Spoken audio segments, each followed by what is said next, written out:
हिंदुस्थानामध्ये आम्ही हिंदू आहोत आणि महाराष्ट्रामध्ये आम्ही मराठी आहोत.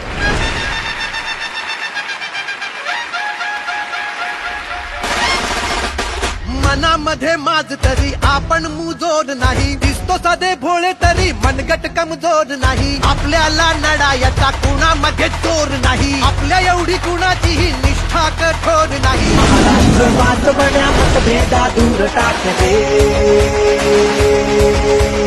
मराठीच्या रक्षणाचं भाव आता ऐकणार आहे.